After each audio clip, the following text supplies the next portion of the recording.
Good morning, everybody. Welcome to We Have Something to Say with Leonard Watkins and Kenneth Lively. Kenneth will be on in just a second. Um, uh, he had to get up and wash his face.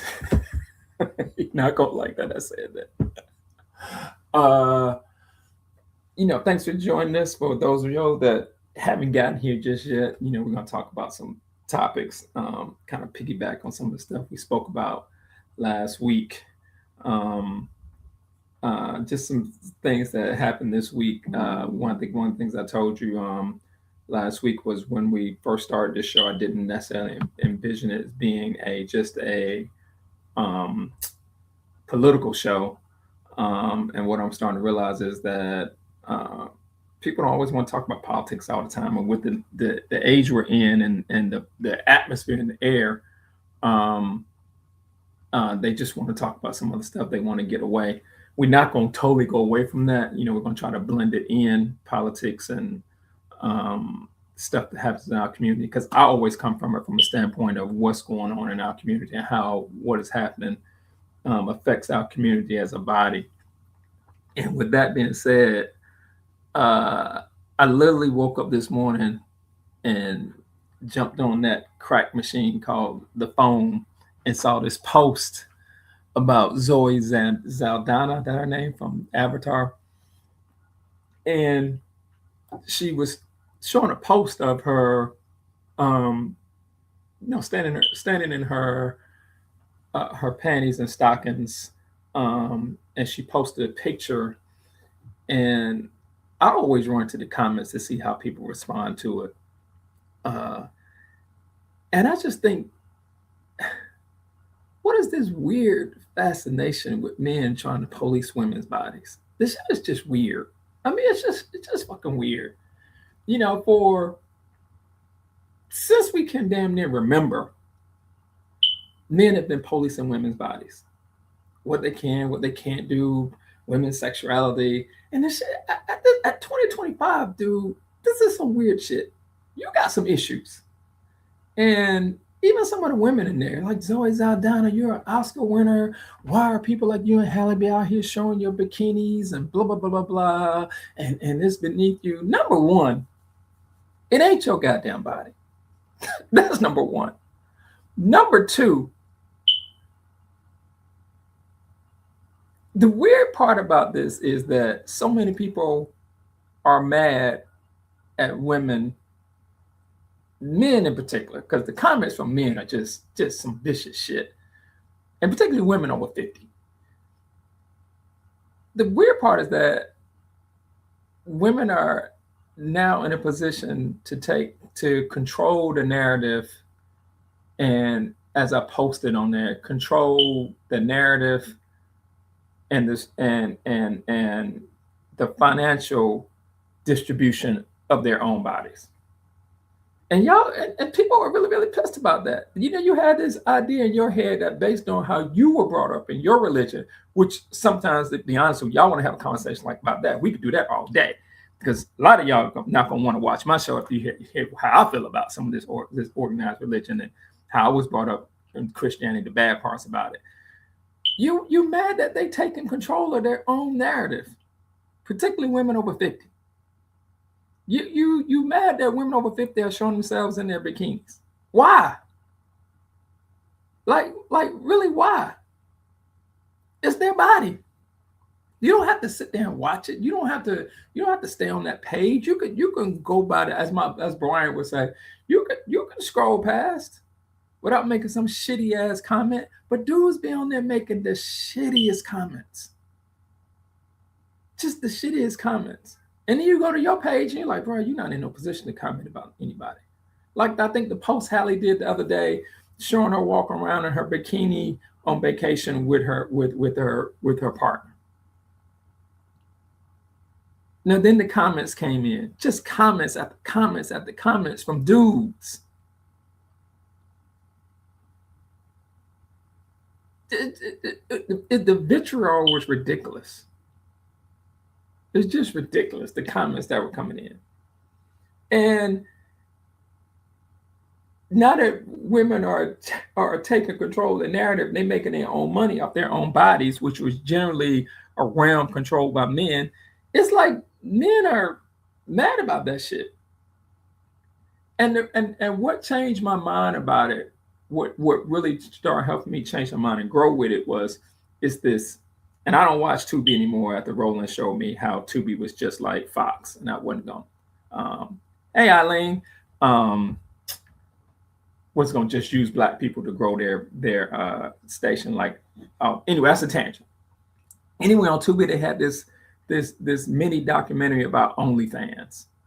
Right. And they started the documentary about the women who were making a lot of money off their OnlyFans. Right. And the reactions. And they used this. If you know anything about MMA, there used to be this fighter called Paige Van Zandt. And you could look her up. And Paige was like the architect of the American Beauty story. She was blonde. She was pretty. She had a great figure. But the motherfucker could fight. And she liked the fight. And she was good at fighting. But every time you saw a Paige Van Zandt fight and you saw a promotional card, they were selling her sexuality.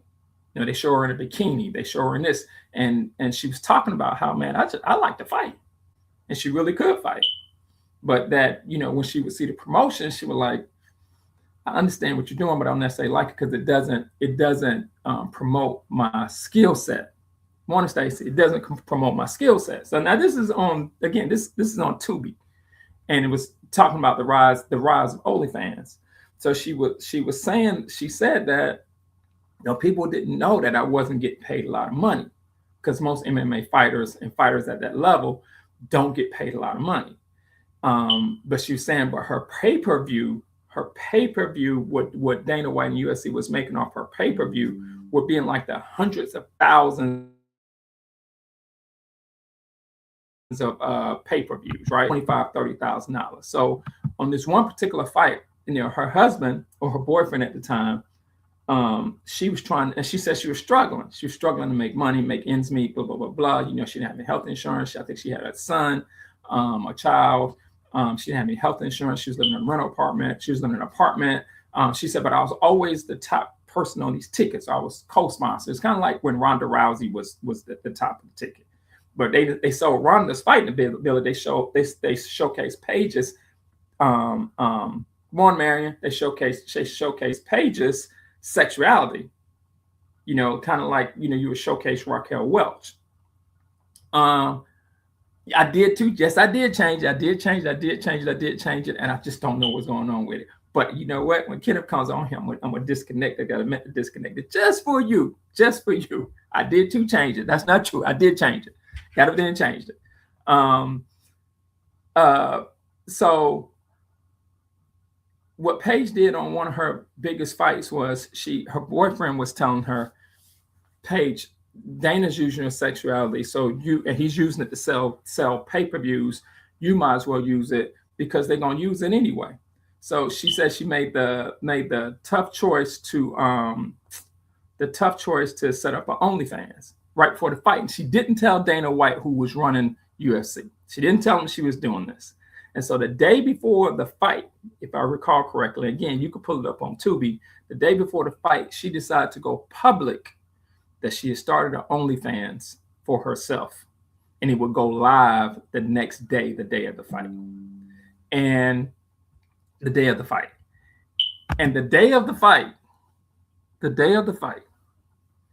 She said, when she went live, don't get me wrong in the numbers. When she went live, she made like $100,000, if not $100,000+ in 2 hours.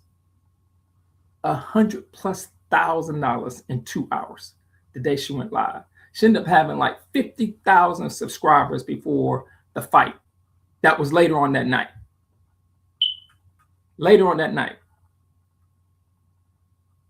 And she said at that moment, she decided to take control of her narrative, because this is what they were going to sell. And as her boyfriend, who later became her husband, said, this is what they're going to sell. You might as well sell it for yourself. And she said, and from that OnlyFans, I guess it was, she was just posing in most of her poses were what she was going to do her weigh-in. Because if you ever seen a weigh-in, they have to strip down to their undies, men and women. She was just putting that on her OnlyFans and getting subscriber after subscriber after subscriber. The same shit that Dana White was selling about her in the first place. And Dana White didn't like it. But she said from that, she was able to buy her first house, pay off all her debts. You know the story. So my point is, but guys were in there calling her slut, whore, blah blah blah blah blah blah blah blah blah blah blah blah blah. You know what guys, sometimes what some of these misogynistic fools do, without even recognizing that, dude, you're a part of the transaction.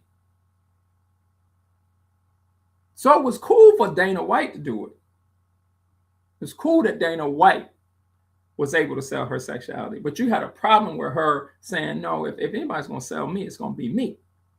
And I'm going to make the bulk of it. Because in MMA at that time, you couldn't have endorsements on your robe or any of the stuff that you did. You couldn't have endorsements.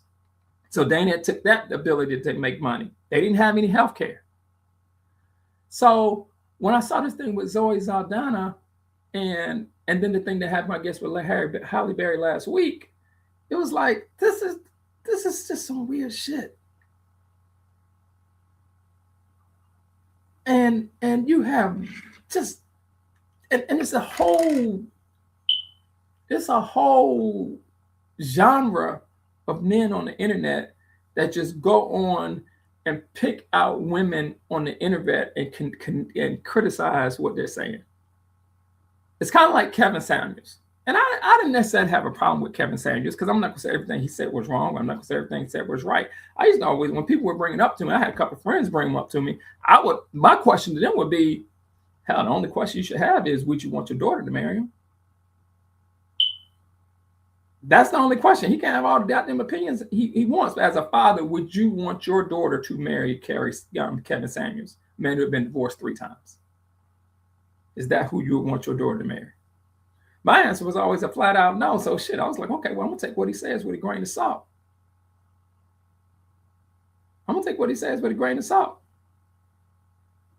And to sit here and watch again, if you want to pull it up on Instagram, this innocuous picture you've seen, and I tell people all the time, I mean, Kenneth had this conversation. You've seen worse at the beach when you're on your vacation with your kids. You've seen more risque bikinis at the beach. I don't want my kids around it. You take your kids to the fucking beach.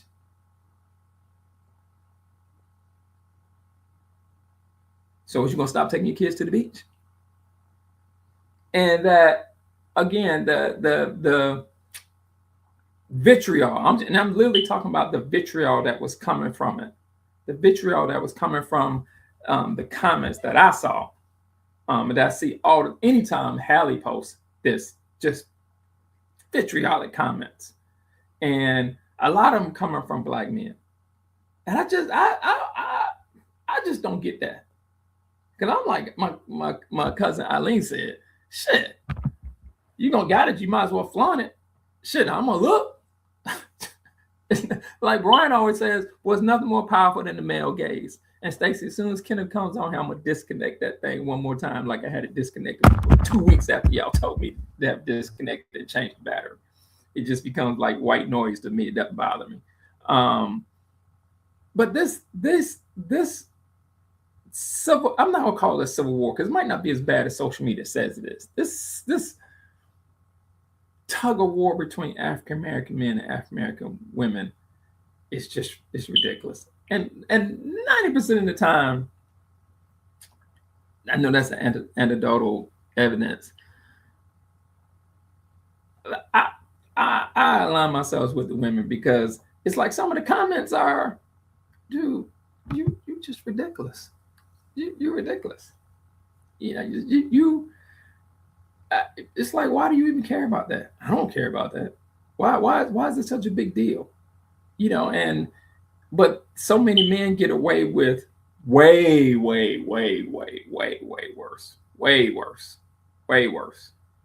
Morning, Kathy. I'm a supporter of Jamal Bryant's boycott and what he's trying to get accomplished. I get it. I see what he's trying to get accomplished. He's been out there on the forefront. But I'm not using Jamal Bryant as no bastion of morality. I don't care if he's a pastor or not. He's a good pastor. But I'm not using him as no bastard of morality based on some of his past actions. I show him grace. I think his life experiences are important to come to where he is right now as a man and a pastor. You know, but you know, it's like there was just, oh my God, we just make so many self-inflicted wounds. Like, you know, the coach of Michigan. It's like, dude, you surely, oh my God, man. I mean, that just was just crazy. It's just the dumbest of dumb mistakes. And I want to say something too. I want to say this. Sharon, the coach from Michigan, and Shannon Sharp's situation is nowhere remotely the same. And the reason they're nowhere remotely the same because Shannon Sharp was single. Now you might get mad that you don't like it that Shannon Sharp dates women half his age, and you know we could all talk about his choices and what he likes, what he dislikes. But he's a single damn grown ass man. Sharon Moore was married with 3 small children. It's a difference. It's a big difference. Do you might not like the decision, but it's a big difference. What Shannon Sharp did wasn't beyond the pale. It just wasn't beyond the pale, in my opinion. How about that? In my opinion. Make sure Dummy's still coming on here. Said he was gonna come on. So again, what my point is this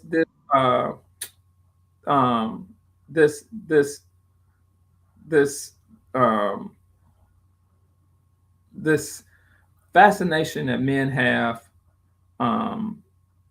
this fascination that this not fascination, this hypocritical viewpoint that men have about women, particularly older women, decide, oh, there he is right there. I just wondering about him. This fascination with this not fascination, this policing viewpoint that men have about women, particularly women's bodies. It's just weird. Kenneth, you must have me on two different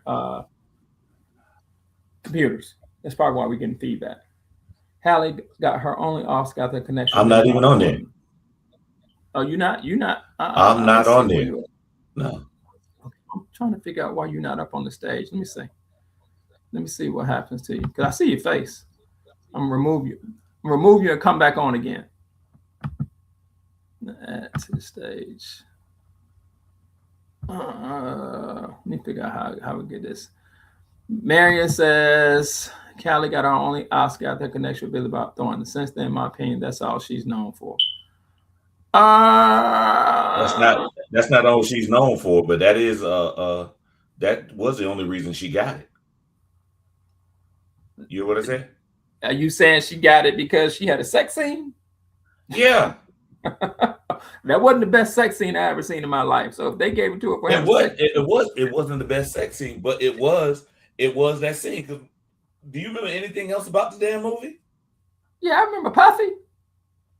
Well, Puffy being in prison, okay. Him in the car. But seriously, do you remember anything else about that movie? Was her performance memorable? No, except that one scene. That's why she got it.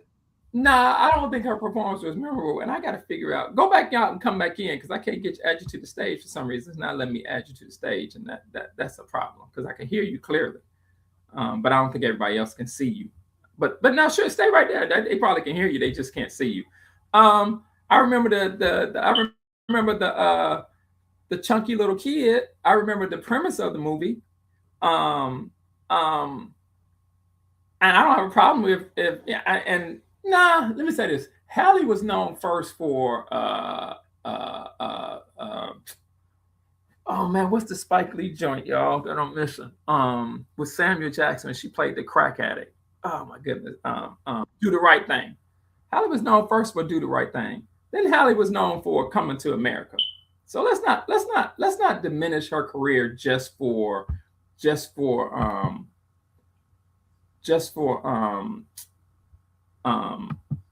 let's not diminish her career just for by saying that we don't remember her for that, because I remember her for more stuff than that. Now, has Halle always been known for her beauty? Absolutely has been known for her beauty. Hold on. I said we don't remember. I didn't say we didn't remember her career because of that. I said I didn't remember anything else about the movie. Okay, that's good. Now, Marion said that's all. Better movies. Yeah, Marion said that's all she's known for. Keep talking.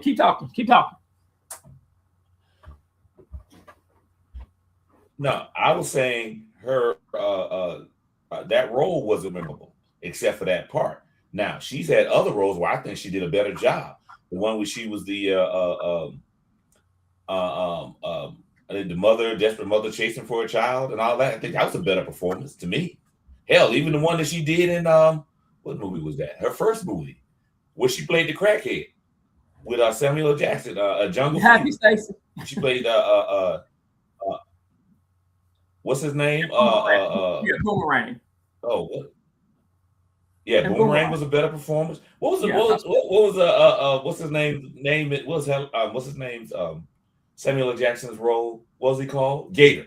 When she played Gator's boyfriend, I think that was a good performance because that was Do the Right Thing. No, that wasn't Do the Right Thing.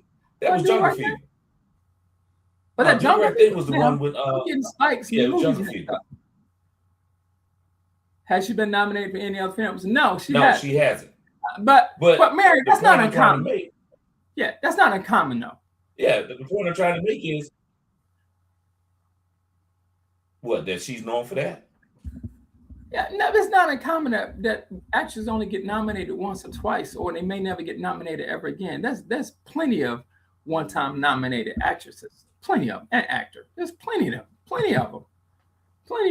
But Kenneth, let me tell you what we're talking about. We're talking about in the sense that how men try to police women's bodies, and we talked about it because Zoe Saldana posted this picture this morning or yesterday. And I was telling people the comment section, and she was in her panties and stockings. The comment section was just ridiculous. It was like, dude, I mean, the men that were coming forward was just ridiculous. So my whole point in starting the conversation was men who keep trying to police women's bodies. Yeah, I actually found it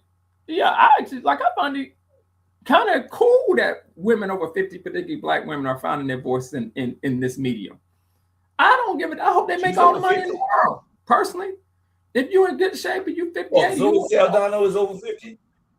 Zoe Saldana, I think did she just turn 50 or is she 40? Zoe Saldana is over 50. I don't know if she's over 50. I'm about to look it up. But the fact that she posted that picture and she was catching. She can't be that old.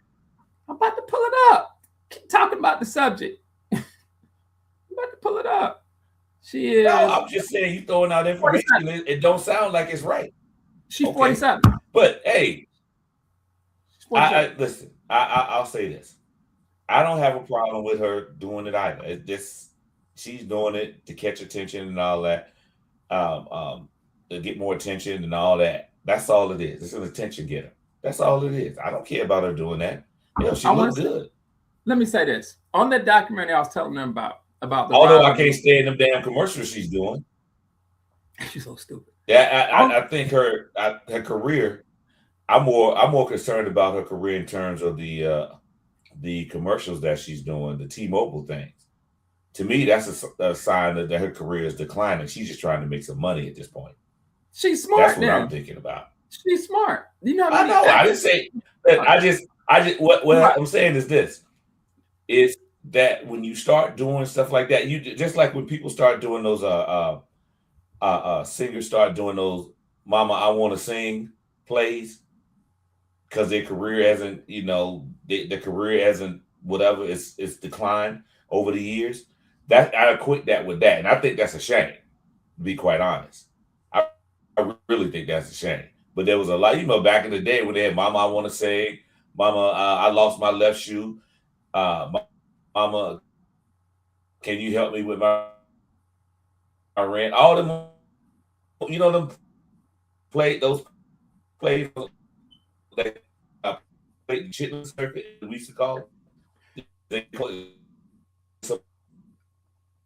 somebody's name, throw in some artist's name, some singer or something like that, throw their name in so that they can get just so they can draw the crowd in, and the person come in and sing that one big hit or one of their big hits in the song and movie. I mean, in the play and all that stuff. I always felt ashamed for artists who did that. I really did. I really felt ashamed for them. But that's the I don't. Let me tell you why I don't. Because one thing people don't. If you don't learn anything from the, let me back up a minute. It's been so many actresses who talk about how people try to disappear when they hit 40. And what those actresses are realizing now is that they have way more power than the studios have let them know, because the studios are always trending younger. So they have like a shelf life. And so many of those actresses are proving them wrong. So when what I was telling them is that on this documentary, whatever you want to call it, on Tubi, they had this top agent on there, and she's like, "Look, I'll tell." Oh yeah, you talking about that. Yeah, the box. So I'm telling them in the MMA fight. Yeah, I heard that.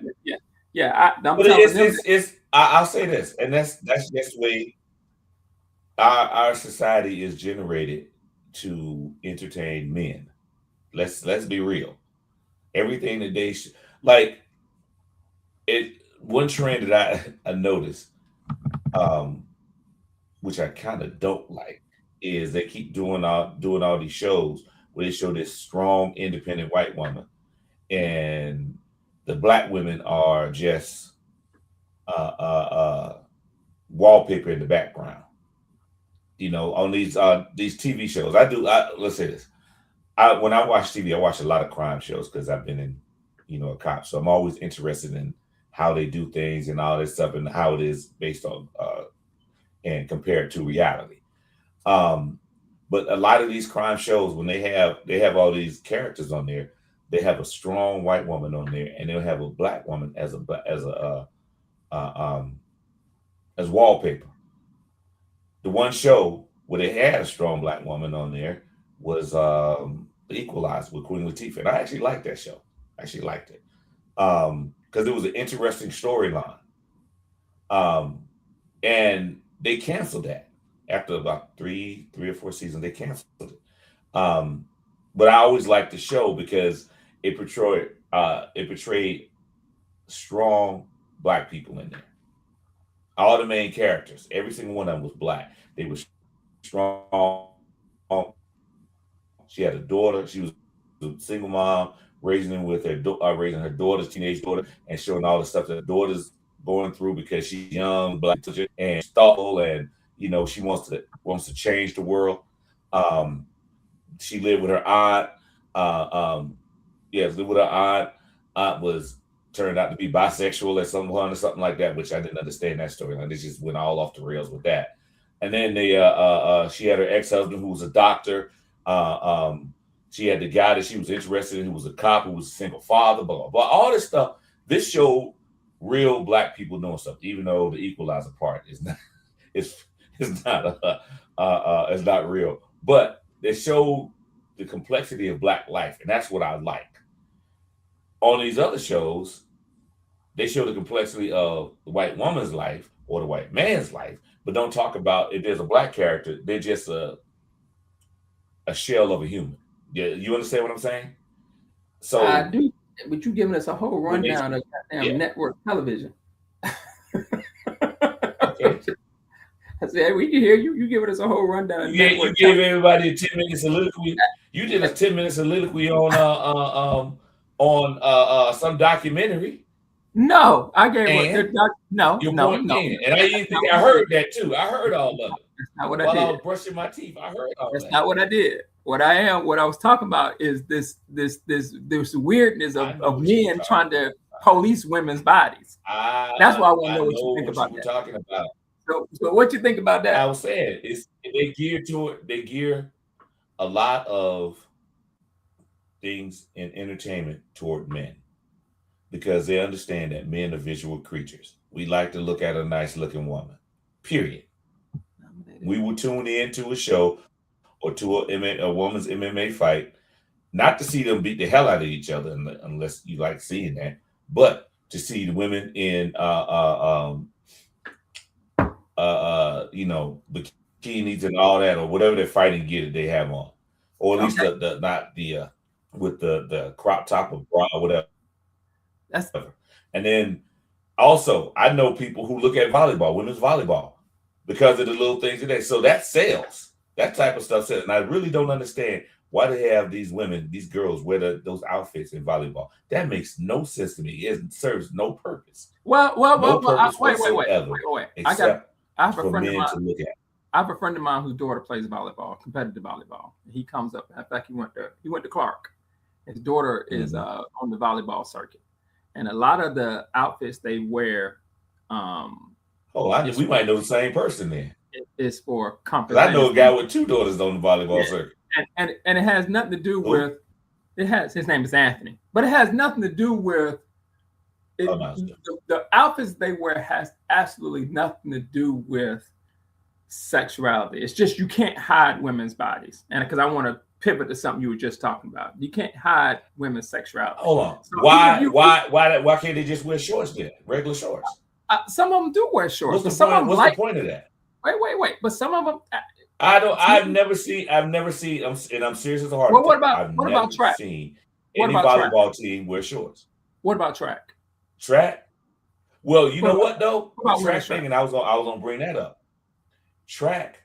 And I read something on a couple of weeks ago about FloJo and her history and all that.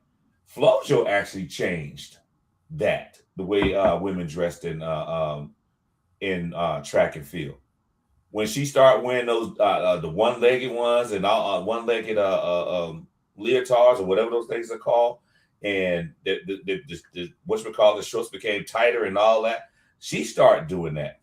Now I know why she did it, because she did it to make money. Because during that time, track and field stars did not make that much money.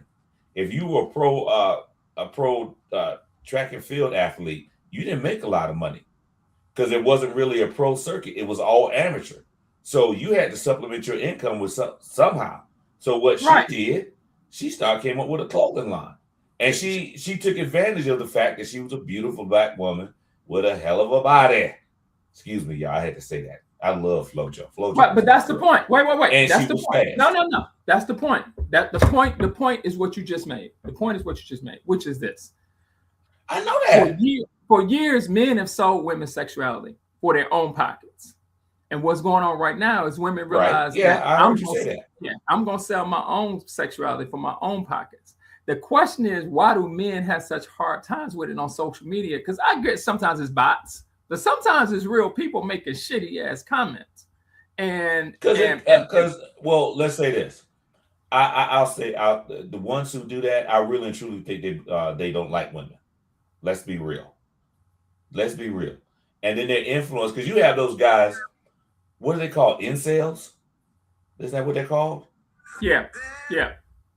The ones that can't get a girl, and then they go out and they online and all they do is hate on women because they can't get a girl, can't get a woman. And then those ones that usually go out there and start shooting folk and all of that. That's those people. I really and truly think that somebody who does that they are they're an incel. Because I wouldn't go on there and hate on a woman because she's doing making money off her body. Hell, strip clubs been doing it for years, and most of them been owned by men. So why shouldn't a woman do OnlyFans and make money doing that? Hell, if I can figure out a market for me on OnlyFans, I'd do that shit. Maybe they like maybe I could do an OnlyFans for women that like a man knocking on the door 60 with a handsome face and a beard. There's a sugar great grandmama out there somewhere that want to look at this. I just take my shirt off. I won't reveal nothing else. Contrary to popular belief, OnlyFans has a whole bunch of different categories. People just know it for the sex categories. But they got people on there with cooking shows. They got people on there doing scuba diving. They got people on there doing fishing. They got a wide range of categories. I know that. Where it look. The big money. You got to do one about scuba diving. The big money is in sex. There's somebody out there who want to see my sexy body. Somewhere. There's a sugar great grandma out there somewhere that want to look at all this. All this. I want to see all that. Hey, I want to pivot. I don't care what you say. You can hate on me all you want. Now you want to pivot, huh? Sex sells, contrary sex. Yeah, sex sells. I want to pivot. Let me pivot to something because I know you want to talk about this, and I want to say this.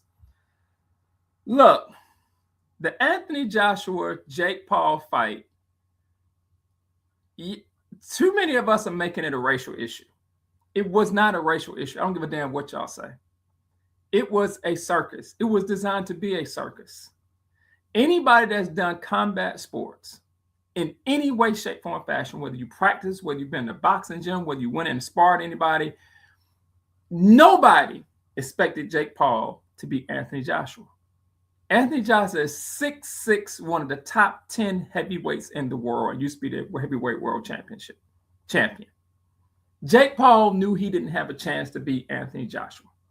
The antics you saw Jake Paul doing at the weigh-in is what boxers do to sell fights. And let me tell you what the fight did do. The fight made people come and watch boxing who never watched. I've seen more black women comment about that fight. Oh, that black man beat that white man down. He was supposed to. He was supposed to. Jake Paul was not an elite boxer. He was not. And anybody that watches that fight or saw that fight and you were cheering, that's why Anthony Joshua wasn't cheering. Because he knew so many boxers were like, he was supposed to do that. He was supposed to beat him up. But let me say this about something about Jake Paul to y'all. I don't like Jake Paul's politics. I don't like any politics that in any way, shape, form, fashion gives that administration comfort. But let me say this about Jake Paul. That's something you don't know. Every fighter that Jake Paul is invited to get into the ring with them has had their highest payday in their career. He pays people. He pays people. But he pays people, which lets you know how exploitive combat sports are. Every fighter who's gotten in the ring with Jake Paul has literally damn near been on retire once he got out of the ring with Jake Paul. Because he pays people. He is the highest paying promoter of women's boxing in the world. He pays them. He literally pays them. Dana White don't pay him. That's why Dana White for UFC can't stand Jake Paul. Can't stand it. Because Jake Paul always calls Dana White out. And no, honestly, Jake Paul didn't think he was anything because he fought Mike Tyson. Jake Paul, that was a circus. That was just circus. Jake Paul, I think, has well over 30 million subscribers to his YouTube channel. And all those people come out to see Jake Paul. He sold out the State Farm Arena. Jake Paul knew the fight with Mike Tyson was a farce. He knew that, but he knew Mike Tyson's name would sell. And Mike Tyson made a shitload of money for that fight with no damage. With no damage. So, and the thing that gets me is, me and Kenneth have had this conversation before. It's the Montgomery damn boat thing all over again. Black people just need a win. So we'll take a win almost anywhere, even when that's what's the... Hold up, I didn't see any of that. Black people like, okay, all right, yeah. Boy, wait. You have like that. Boy, you have not been paying attention. What you call them had it on her show? What's the you and I talked about it before. She's on Roland's network. She's really, really smart. She used to be a professor. She talked about it. Roland talked about it. Joy Reid talked about it. And people who are in combat sports are going, well, that's what was supposed to happen. What y'all think was going to happen? He was supposed to beat him up. Matter of fact, a lot of us who have done combat sports. I don't think he's supposed to whoop his ass like that. I don't think he's... Yeah, bullshit. Jake Paul is nowhere near an elite boxer. Not even close. It's not even close. He should not... No, I'm saying I don't think it was in the script. I don't think it was in the script for him to knock it, for him to get beat that bad. I know he's supposed to win. Let me tell you what the victory in that fight was for somebody that's done combat sports. When you get into a ring with any boxer, I don't care if he's a club boxer, or anybody. I've been in the ring. I've sparred with my nephew, who's now a professional MMA fighter. It is a serious difference between you and that person. The fact that Jake Paul, and I'm gonna give him credit, whether y'all like it or not, the fact that he could take any of those punches is miraculous. When you get he didn't give him a full punch. He broke his jaw in 2 places. It's called sitting on a punch. In boxing, we call it sitting on a punch. What it means is, you have let me get a north torque. So you punch drunk? That's what you're saying? Huh? No, I'm saying the fact that he could take one, that he could get up from one. No, yeah, you're punch drunk. Can I do what? Drunk. That's what I'm asking you. Are you punch drunk? Am I punch drunk? I said, are you punch drunk? Oh, you being funny. Ha ha yeah, ha. Remember that old phrase? Ha ha ha. You're so funny. Ha ha ha ha. It's not a racial issue. I am. It's almost a new year. I can't let the new year come in without saying something about you. I know. No, Mary, I'm talking about the other lady, the Karen Hunter. I'm gonna be real honest though. Yeah. Hey, I'm gonna be real honest, bro. No, wait. Care less about it. Answer that question. I didn't think nothing of it. Was Jake Paul surprised he got beat up in that last fight? Let me tell you what I think happened. I think he didn't think he was gonna get his jaw broken. No, he didn't. That's what I think.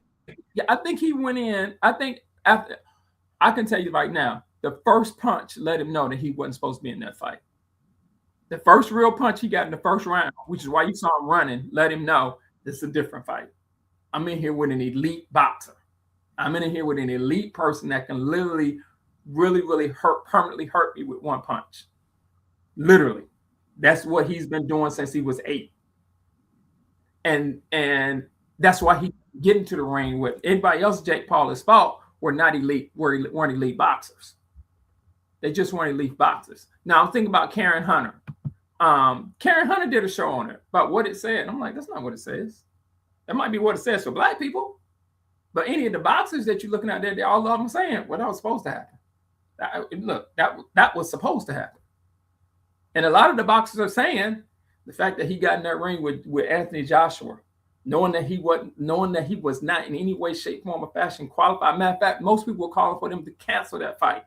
Most boxers were saying this is immoral. Do not put him in the ring with Anthony Joshua. Don't do it. But Anthony Joshua got paid $94 million. It was his highest. The bigger question is, why would the boxing world sanction it? Those boxing what they call those the boxing sanctioning bodies, WBC and all that. So if they because it's money. Yep. So and everybody's making money off of it. Everybody's making money. Yep. And the only person that suffered is Jake Paul. I'm fine with it. He made $94 million too. Yep. I'm fine with it. But it wasn't. I would never pay to look at it. That's why I was on Netflix. It had it was 130 million people to watch the fight. I wouldn't even watch it. I still haven't looked at it. Only thing I saw from the fight was when he was on his knees, got his head in old boy's crotch. That's the only thing I saw. That's the only thing I seen from the fight. Mm-hmm. I thought that was funny. That's the only thing I've seen. It wasn't a great white hope. It wasn't a great. Can we talk about something that's relevant to our community? Some relevant shit. You can talk about whatever you want to talk about. We're gonna spend 10 minutes talking about this stupid fight that nobody even paid attention to. Well, too many people paid attention to. I don't care about it. Let's talk about something relevant. What you got in mind, motherfucker? What you got in mind? What's your New Year's resolution? To be nicer to you. If that's gonna get you into heaven, go for it.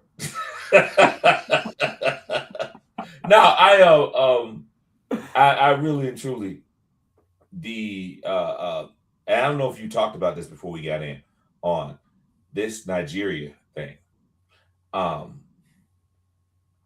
know anybody who pays attention to geopolitical issues knows that the only reason that Trump sent those missiles into Nigeria was because of not because he said ISIS is slaughtering Christians, because Nigerian government said all along they're not just Christians, they're killing a whole bunch of folk.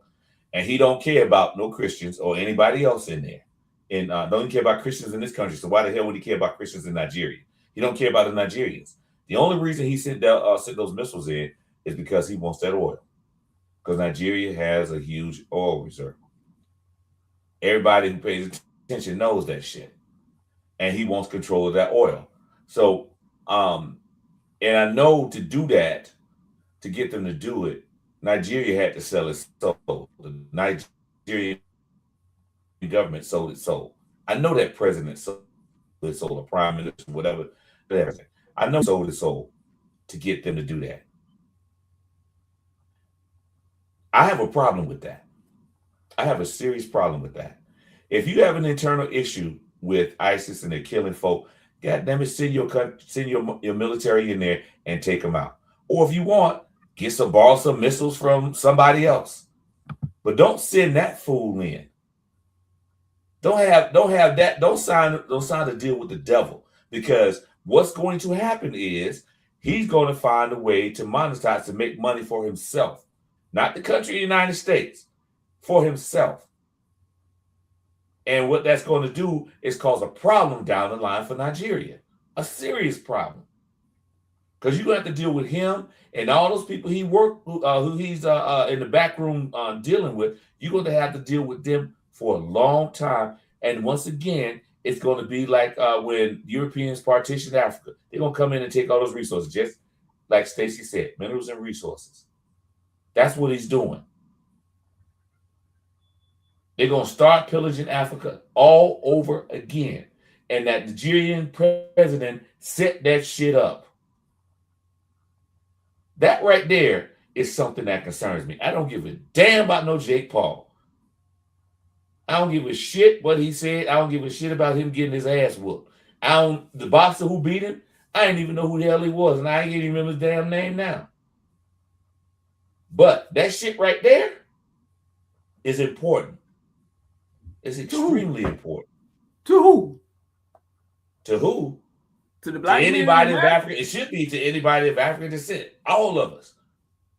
It should be concerning to us, man. Why? Why? Yeah, because why? It's going to be the raping. They're going to start raping Africa all over again. When they finally start getting their independence, start doing that stuff, doing things that benefits the people, it's going to turn around and it's going to go back to where it was before. Where was it? It's bad enough. It's bad enough they let the Chinese in there to do stuff, but the Chinese ain't nowhere near as bad as what Trump is going to be doing. Trump and his people are going to be doing.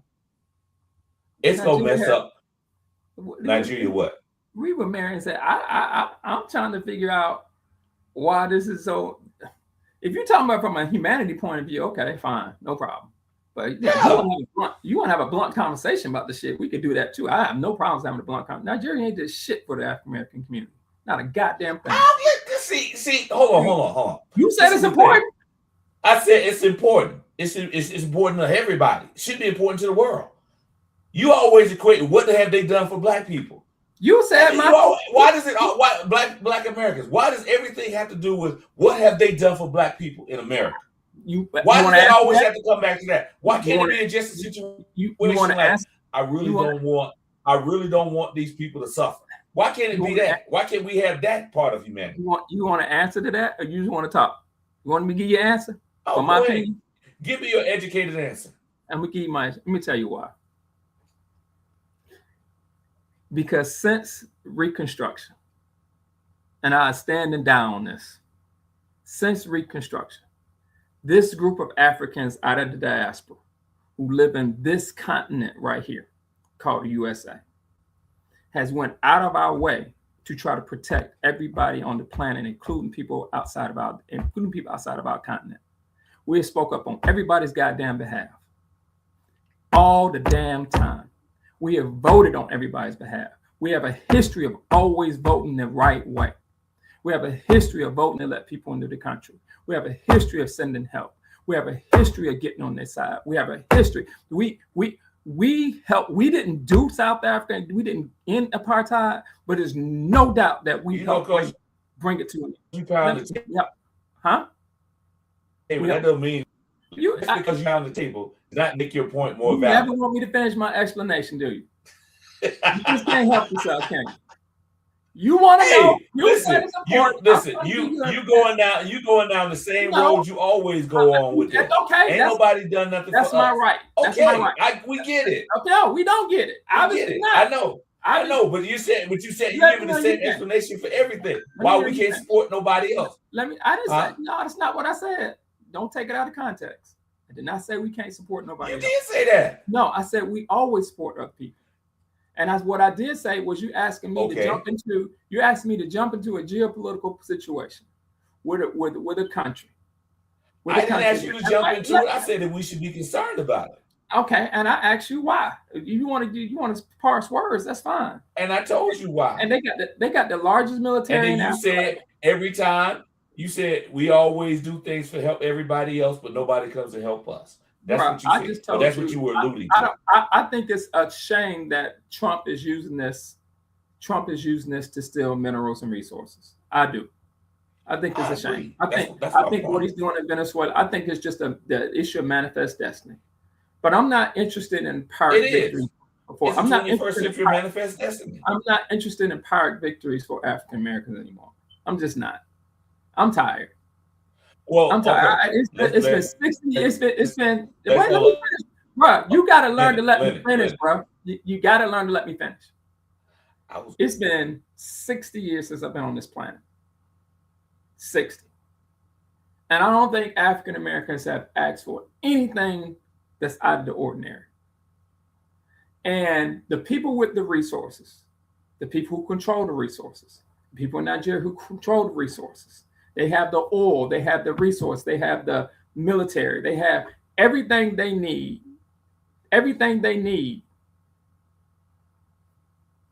to change what they're doing.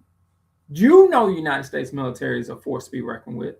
The question is, why haven't you brought people over there to help you build your military up to be a force to be reckoned with? Because I just had this conversation the other day. So you asked me why it's not a concern for me. What's a concern for me is how this affects me over here, because the only way I can help them over there is to get shit straight over here. And how it never seems to me, y'all have all this money, y'all got light crude oil. Nigeria has the lightest crude oil in the world. It's the most valuable oil in the world. Venezuela is the dirtiest oil in the world. They have light crude oil. It doesn't have to be processed as much as dirty crude oil. They've made trillions of dollars. How in the hell y'all don't have the infrastructure? How don't y'all have the roads? Why does China have to come in? There's brilliant people out of Nigeria. We know there's brilliant people because we got brilliant Nigerians over here. I can't hear anything. How is that y'all can't build your? Meanwhile, the ELC doing commercial about white male discrimination in the workplace right here. They want to be oppressed so badly. Exactly. There's nothing I can really do. We can't even get the wheel, which is why we were talking about the Jake Paul fight. I'm gonna bring it back in. We're so interested in these Pyrrhic victories that do nothing for policy. Nothing for policy. I try to lead y'all to other people's pages. Gary Chambers is one of them. I love Gary Chambers out of Louisiana. I think he's a brilliant young black man. He's probably 10 years younger than me. I think he's brilliant. What the hell can I do to help Gary Chambers if you can't get black Louisianans to get out and vote? What can I do? We don't have the will to raise the money. DNC is not coming to save us. The DNC is not coming to save us. African Americans in Mississippi make up, I think, 39% of the elected voters. Of the elected voters. 39% of the elected voters. How the hell, if I can't get I can't get black ministers or black leaders in Mississippi to convince the African American community to vote? What am I going to do for Nigeria? They see what I see. They're not dumb. Gary Chambers can't get. If you go back and look at Kennedy getting into office again, the senior senator from Louisiana, he ran against Gary Chambers. He couldn't even get African Americans to get out and vote. That man won with 550,000 votes. There's more black registered voters in Louisiana than 550,000. So I am concerned about with Donald Trump. I see it, but we're not even at. When people say we're not only not at the table, we're not even in the fucking parking lot because we don't have the will to do shit. Me and you talk about this all the time. We could literally shut shit down if we could just have the will to move on one common goal. Yeah, I was going to say that, and sorry, my volume went down on my thing. That's why I went out to finally figure out what it was. Yeah, because I can hear you at all. When Harriet said that, the thing that Harriet said when she said that they would stick together like blacks in America, we don't stick together.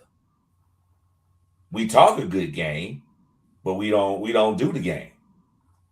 We don't play the game together. We talk a good game, unfortunately, and I think we need to. That's something I think we need to get to. Let's start working together. And at least more than we are now.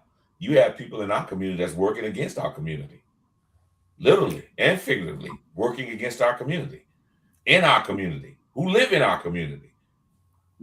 They're working against it, doing everything they can. They, on one hand, they doing one thing, act like they're for the community. On the other hand, they are working against us. That's how they do. That's how they make their money. So I wish we were together, Harriet. I really do. I really do. And first of all, let me go back to stuff. Well, let's say this. It's everything that he is doing and that's concerning me. It's all of it's concerning me. Because at some point it's going to blow back on us. At some point, this stuff is going to blow back on us, people in our community. So we just can't sit back and say, oh, well, he did this, he did that. Oh, Nigerians ain't done nothing for black people and all this or whatever. I don't believe in that. I really don't believe in that. I don't think that you do things just because you expect something out of it. I both do a whole lot of things on a personal level.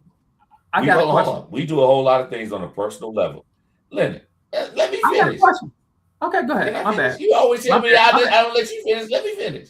My bad. Go for it. We do a whole lot of things on a personal level that we don't get recognition for, and we don't ask anything from the people we do stuff for.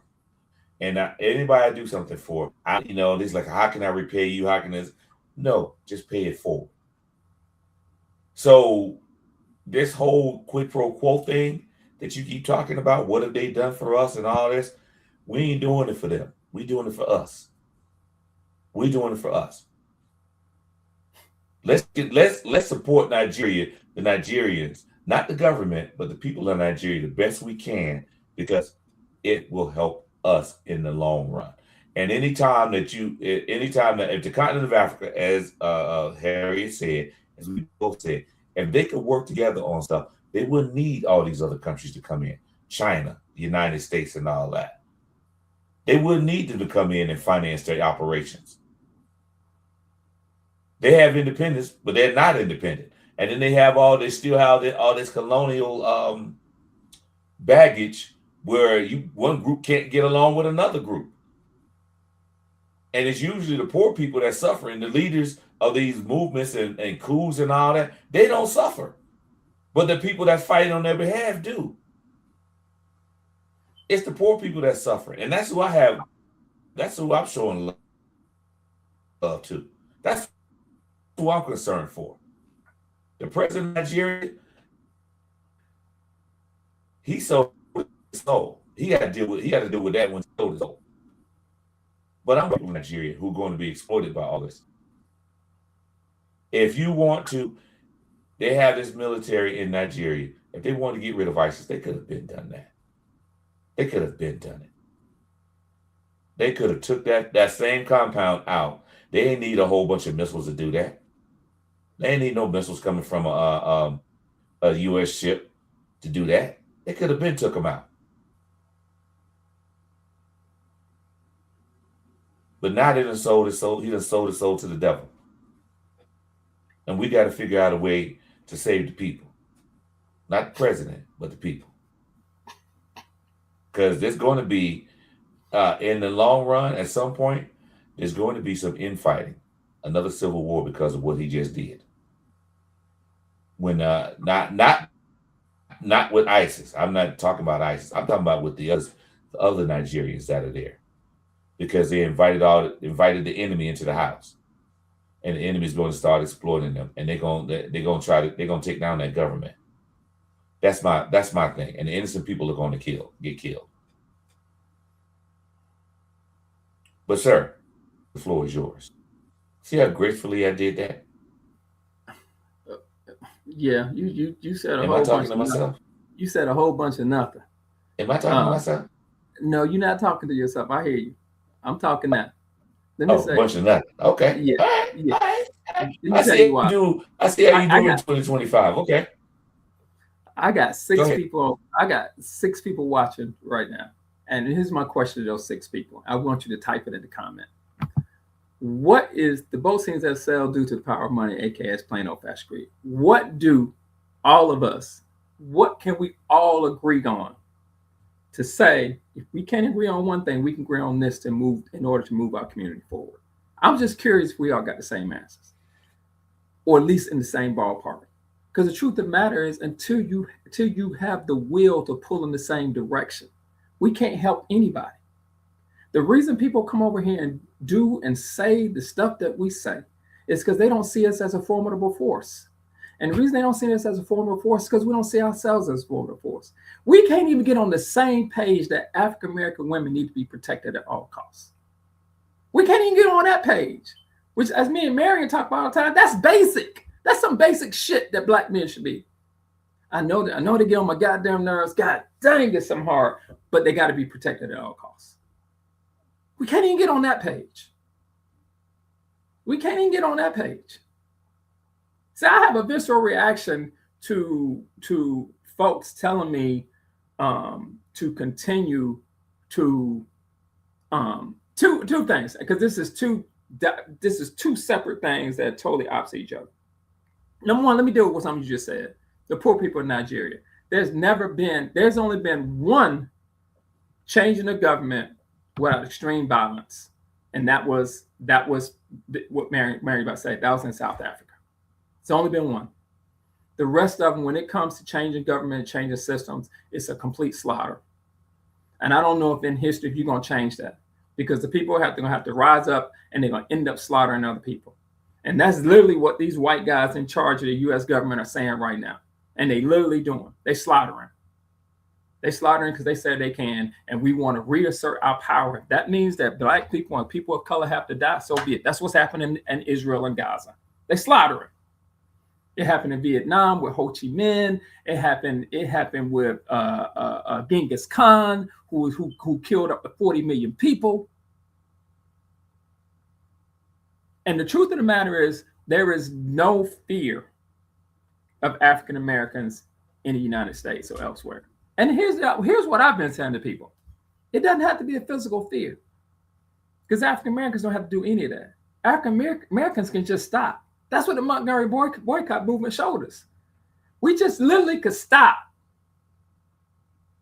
We literally can say, like they did in Birmingham right before the children's movement, you only go to the store for medicines and groceries. And it would change the ball game. We can't even get on the same page. We don't have the will. We haven't shown the will.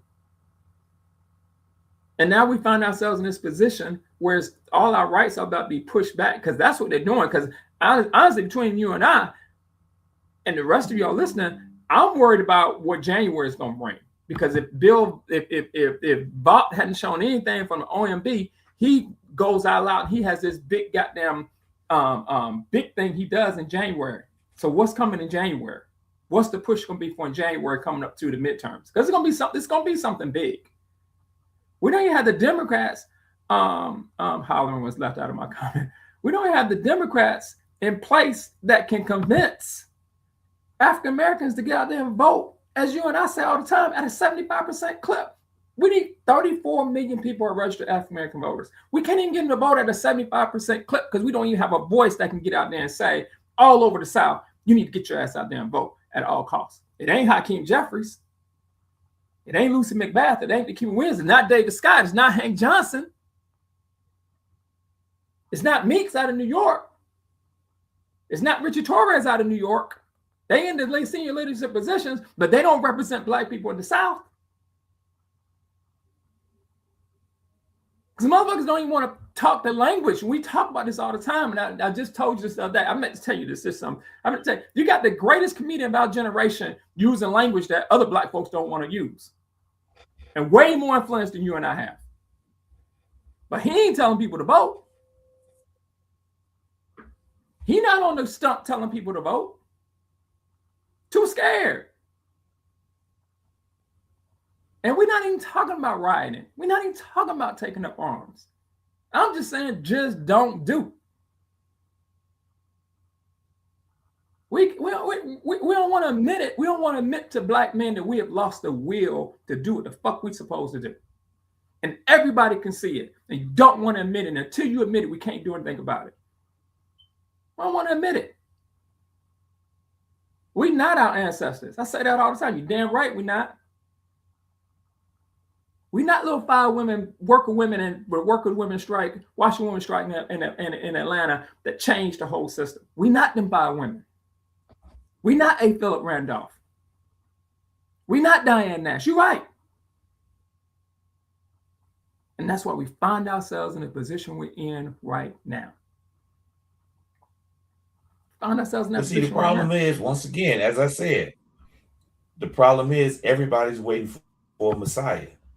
I'm not. We've been conditioned to think that only a Messiah can get us through this. Only a Messiah is going to bring it, huh? I'm not. I didn't say you were. I said we as a people. We as a people are conditioned to think that. We are. You know that. Do you believe Trump's their Messiah? We're waiting for that one voice, that voice coming from the shining hill, coming from the mountains, from the mountaintop, shouting down, this is what we're going to do. Let's all do this. And everybody falls in line. Do you believe? I believed it. I'm asking, do you believe that Trump is their Messiah? I've been saying we don't need that. Do you believe Trump is their Messiah? Who? Right now. Right now in history, right now. Trump is their Messiah? Yeah, he is. Okay. Okay. Do we have anybody that do we have anybody? They're following him. But we don't need one. No, it comes back down to 2 things.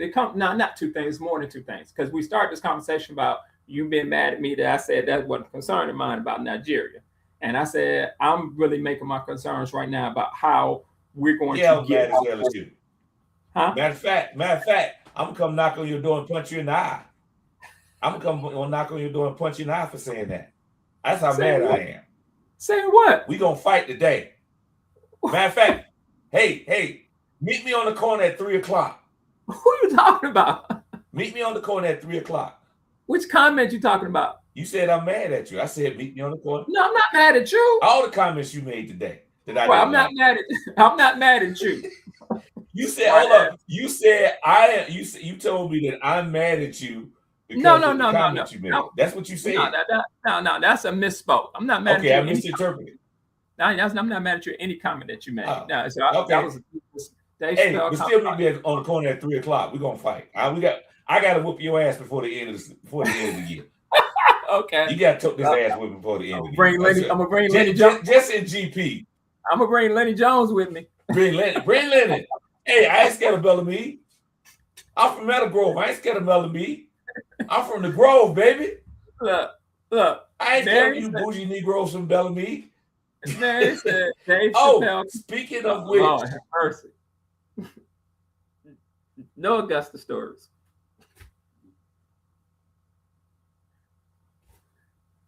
Oh, yeah. I saw that comment, Leonard. No, Marion, I saw that. That comment right there means a lot. That when he said that said a lot about what was going on, about how the media. There's a lot about how the media is portraying, and I'm gonna say this. I don't know if I told you, um, Kenny went to Israel week before last. Did I tell you about that? No, you didn't. Okay. So Tuskegee, along with I think 3 other schools, sent a group of students to Israel, and of course, it was paid for by the Israelis, and it was a goodwill tour, and it was to, in my opinion, and I can't speak for Kenny, but it was basically to try to get Americans, Black Americans specifically. There was 3 HBCUs. It was Stillman, and I can't think of the third one, and there was one PWI. They were they sent them over there as to get Black Americans, in my opinion, to change their opinion of how things are in Israel. And of course, on the tour, they went to the Holocaust Museum in Israel. They went to something else that showed, I can't think of the other thing in the agenda. He sent it to me, but it went to something else that showed how the Israelis, the Jews, had been persecuted. And then they didn't go to the Wailing Wall, which I thought was kind of interesting. And they also showed them the place. Oh, they went to the place where the attack took place. Was it October 7th? Where the Palestinians came across, and that I forgot what they call those. It's a little lack of a way of putting it, a subdivision where all of this, the massacre took place. A lot of killing took place in that particular area, that particular little subdivision, whatever it was. They took them there, and I said, this is all a propaganda tour, because they're trying to get black people on their side. Now, they didn't show you, as far as I know, they didn't take them to Palestine. They didn't stand on the wall and show them how Palestine looks, how Gaza looks. They didn't show all that. Yeah, the kibbutz, that's what it is. Damn, Marion, you smell. You win the Leonard. Marion is smart as hell. He wins the smart dude award today. Go for it. Power to the people. Anyway, but that tour, and I told Kenny before he left, in case y'all don't know who he is, that's my son. I told him before he left, I said, it's gonna be a propaganda tour. He was like, yeah, Dad, I know. I said, okay, just keep an open mind. Because if you get caught up in that emotion of, they suffer so much and all that, and don't look at the other side, that's when you lose, in my opinion, you lose your humanity. That's how I feel about it. You lose your humanity when you start thinking that the Israelis are the only victims in all of this. You have lost your humanity. So that's what I wanted to tell you about. That's something I wanted to tell you. And I was worried, as a father, I was worried about something happening while they were over there. I really was. I actually stayed awake thinking about, man, thank God, please just bring them home safely. Because I really didn't want anything to happen to them. Because in that area in Israel, things like that could pop off at any time. And I was like, please don't let nothing happen while they're there. And thank God it didn't happen. Nothing happened. But it's Leonard,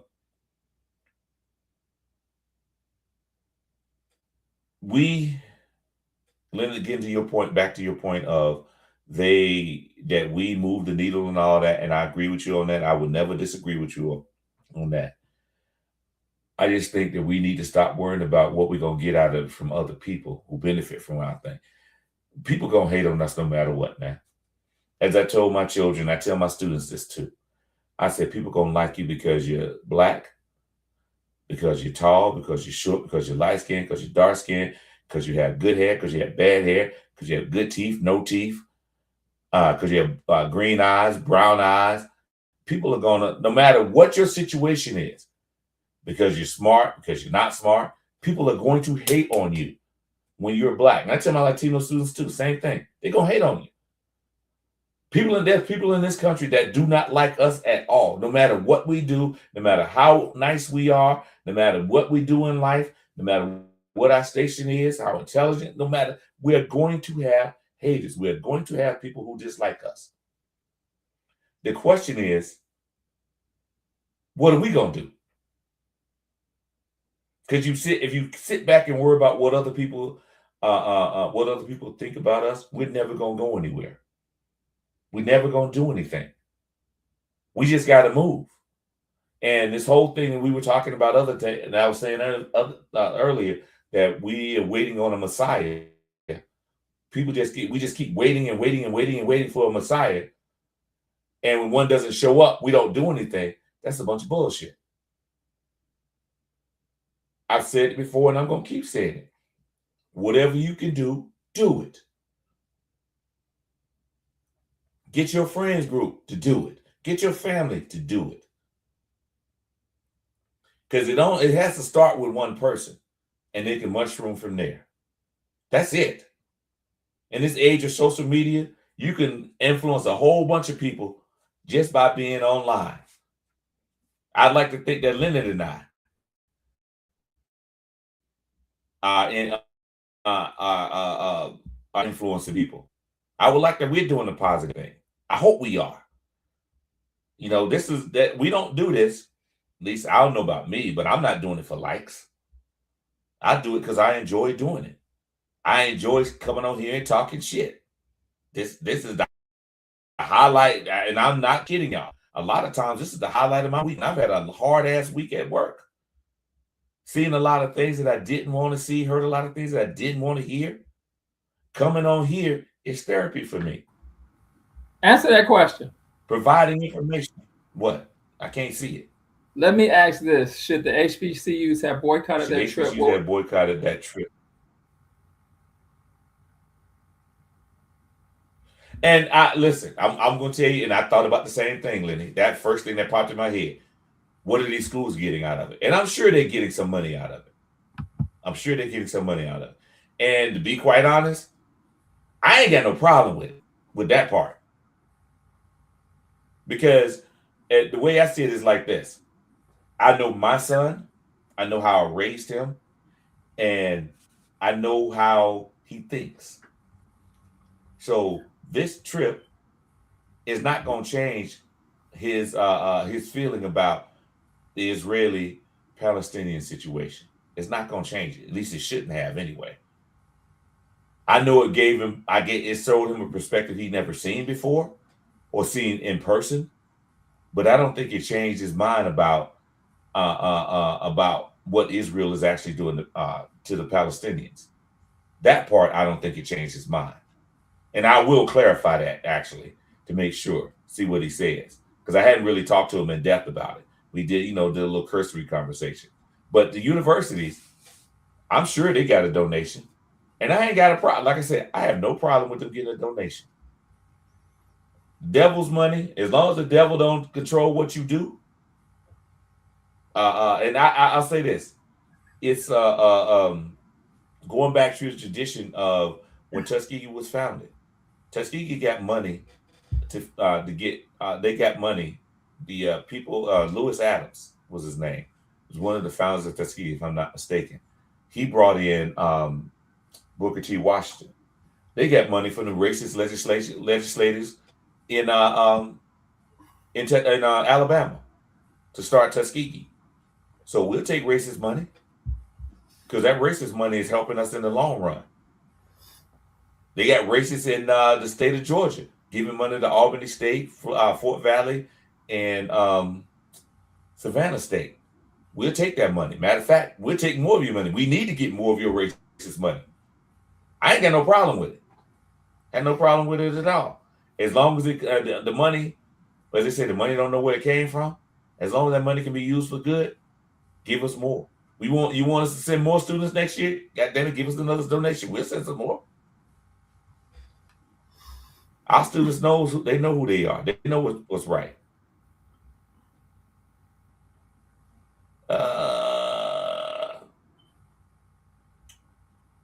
You ain't got nothing to say?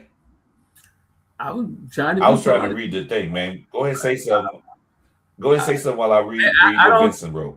Mary says he thinks those are dumb comments. Stacy said that, yes, I don't know what the yes is for, which you agree. They will attempt to control the institutions. The question for me always is, and I see what Vince said. Vince, what's up, man? I don't think they care. I think we're placing way too much more emphasis on history than they are. You can't have it both ways, taking money. It perpetuates the stereotype we can be brought. What I would say is this. The reason we take money, the reason those institutions take money, and we keep having the same old goddamn conversation over and over and over again, and the word is will. And our also word is, like when Lenny said, we're comfortable. And we don't even have any reason to be comfortable. This is such a shaky foundation of what we consider comfort. And he's flabbergasted. Wait, who's flabbergasted? Oh, I'm flabbergasted. There are 47 million African Americans in the United States. 47 million. I always cut it down to, I call it the 34 million. I say that count because I figure like if you're responsible enough to be registered, if you're responsible enough. I agree. I'll say that. I agree. What? You agree with what? He said they've been shortchanging land grant institutions for many years, many decades. Yeah, I agree. Every HBCU, especially the public ones, have been shortchanged for decades. Shit, probably going on for the entire existence. They've been shortchanged. I say this. I mean, we can look at the 3 HBCUs in the state of Georgia, 3 public ones: Savannah State, Albany State, Fort Valley. You can look at those 3 right there. Look at how they've not expanded. But you can also look at Kennesaw and Georgia State. And with my family, at Christmas, we were talking about this. When I moved back to Atlanta from New York, I had never even heard of Kennesaw State. Never even heard of that school. I started hearing about it. Next thing I know, Kennesaw State is one of the largest, has the largest student population, if not the largest, one of the largest student populations in the state of all the schools. If it's not number 1, it's either one. It's not. If it's not 1, it's 2 or 3. I can't remember if Georgia and Georgia State have more than Kennesaw. And Georgia State, Leonard, when you first went to Morehouse, Georgia State was a commuter college, right? It was a commuter small school. Thing. Yeah, it was a commuter school. They had no dorms. They had very few buildings, school buildings, all that stuff. When I moved to Atlanta in 1986, I had never even heard of Georgia State University. First time I heard of it, I knew somebody who was going to law school there. I was like, wow, somebody I worked with. She was going to law school there. I was like, oh, shoot. I never even heard of that school. Now look at Georgia State. They own damn near all of downtown Atlanta. Georgia Tech, which I didn't know was a state school, has expanded. Between Georgia Tech and Georgia State, damn near all of downtown Atlanta is occupied by those 2 schools. And you mean to tell me that Savannah, Fort Valley, and Albany ain't built, not to got old, antiquated dorms? And all these schools have brand new dorms, expanding tremendously? And you mean to tell me there's equity in all that? I want to comment on something just that Vince just posted, and I want to push back on it. I want to push back on it, knowing what I know right now.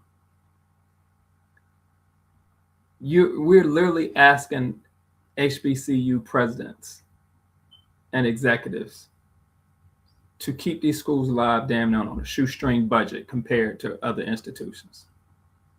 Albany State, North Carolina A&T, Tennessee State are owed so much money as land grant schools that they wouldn't have to try to run these schools on shoestring budgets. That goes back to, I just don't understand why we don't want to have this conversation. That goes back to, and I was trying to get to this. Stacey, wait, let me finish. It's not due to athletics. Let me finish. When you have 34 million, I just say responsible African Americans. I use the the metric that they're registered voters. Because I want to Savannah School of the Arts is a private school. I could tell you about it. I remember when they first started. Before we get off on a tangent, we have 34 million quote unquote responsible African Americans if you just go by voter registration. 34 million in the country. The reason a lot of these schools have to take money is because we don't contribute to those schools. We don't see them as the importance that they really are. If you are 1.4 trillion every year, $1.4 trillion every year, that's 47 million African Americans. Let's just use the 34 million. 1.4 trillion every year. And you don't contribute to those schools or see them as a priority that they should be at least as wealthy as the 34 million who are spending money, because I'm gonna assume they have decent jobs. And you can break it down to 20, because you and I did that with the voting. And you don't contribute to those schools and they're struggling. What do you think the outside people in the outside community say? We don't have the will to do what the fuck we're supposed to do. And that's why when I keep going back, and Kenneth, you always say, no, you keep going back. I keep going back to the Montgomery boycott movement, is because I don't think people even talk about how hard it was to keep that coalition together for well over a year, that they damn near bankrupted the city. And so let's take it to propaganda. And Lenny says you can't have it both ways. Well, if the schools don't have money to operate, and the president says that his only responsibility is look out for those students at each one of these private institutions, Morehouse, Clark, Tuskegee, Albany State, any of those schools, how can they not accept the money if that money might educate 100 more students? Because we're not sending it. We're not giving them any options. It's the same goddamn issue over and over and over and over and over again. Our priorities are just screwed up. Because we spend well above just what our basic needs are. And it goes back to the same thing that you and I have had this conversation when she says it's driven by sports. It's driven by sports. Yeah, I mean, Mackenzie Phillips is an anomaly. Right now, there's an article out right now, I think, in Fortune magazine talking about the war between basically Mackenzie Phillips and all the other tech bros. She has doubled down on giving for DEI. But how many of the tech bros and tech people besides Mackenzie Phillips' mentor was Toni Morrison? She was Toni Morrison's assistant. She got to sit at the knee of one of the great Black intellectuals and listen to the stories and understand it. Them other fools don't give a fuck about us. But here we are on a platform of a person who doesn't give a damn about us. But I wonder how many of y'all that went out and joined fan base. And that's all he talks about. And I got to get off phone and get off, but I want to say something. Isaac Hayes Jr. keeps talking about how Black people. No, wait a minute. Let me say this. Let me say this. I need to say this. Isaac Hayes Jr. keeps talking about how Black folks push the algorithm and how Black folks keep making these other platforms rich. Oh yeah, I saw that thing, Vince, about the cause effect. That's if y'all want to stay on talk about that. That's the D. I told Colette about this, but Isaac Hayes Jr. just talked about how Black folks push the algorithm and how he created fan base so that Black folks would have equity stakes in a platform that they can make money. So now this new trend, because Colette just asked me to do it the other day, is the Peanut song. Kenneth, if you haven't seen it, the Peanut song, ding, ding, ding, ding, mixed with Yeah Glow. And they got all the people doing the different characters in the Peanut, in that Peanut scene where all of them are dancing at the Christmas party, Charlie Brown's Christmas. And it's exploding on TikTok. Exploding. And Isaac Hayes says every time, and you just keep making them richer and richer. But you didn't come and explode it on fan base. Somebody Black created another viral moment that is taking off. But they ain't created on fan base. I love to have your opinion, Annie. I keep telling you to come on the show. And so what's the wheel? Maybe it's what Lenny said. Maybe it's what Marion's been saying for the last 6 months. Maybe it's what Marion's been saying for the last 6 months. The only thing we seem to understand is pain. That's why we vote harm reduction. Pain. All right, hey, it's Go ahead. 11:30. 11:30. I got a game in 2 hours. Yeah, man, go to your game. Yeah, we gotta get. Well, I'm about to go. We can go. What was I Take us out. But I want to address something before I get off. What Stacey said about schools, sports is driving those things. Georgia State and Kennesaw just got a football team a few years ago. They had basketball teams on. They're not their growth had nothing to do with sports. Their growth had something to do with the fact that they want to send money to those schools. The state of Georgia wanted to send money to those schools. Period. That's it. That's the end of it. Ain't got nothing to do with how much they're making in athletics. They ain't making no money from athletics. They ain't winning nothing. But it has something to do with the fact that they want to send money to them. They don't have the will to do that. And I agree with Leonard. It is our fault because we keep allowing people to get elected that don't give a damn about our community and don't give a damn about our schools. That's not a priority to the state of Georgia. That's not a priority in the state that public HBCUs are located in. It's never a priority, no matter who's in charge. Getting more funding to these schools, sending them money that's owed to them is not a priority. And it should be. It should be. Because, most black people think that, I shouldn't say most black people, but if you didn't go to college, an HBCU doesn't make a difference to you unless you grew up around an HBCU. Then it makes a difference. Then you're invested in that.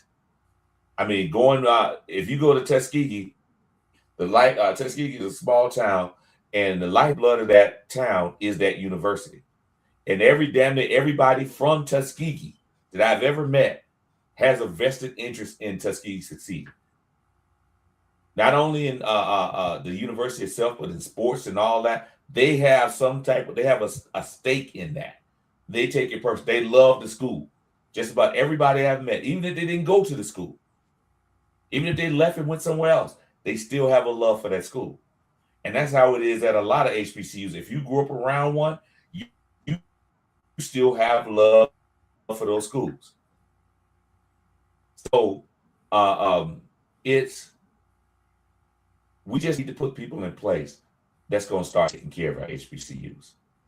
And they are owed millions and millions of dollars, hundreds of millions of dollars.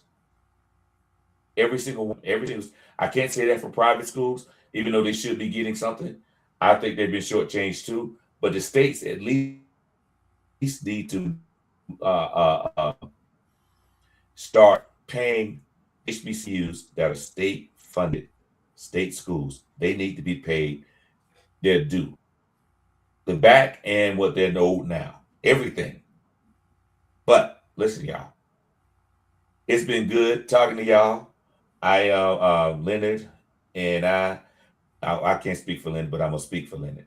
We really appreciate y'all participation in this. And Leonard, I was sitting with Mike Stokes the other night, and his wife said she wanted to come on the show to talk about some stuff. So we're going to get her on, as well as Jackson Drumgool said he wanted to come on too.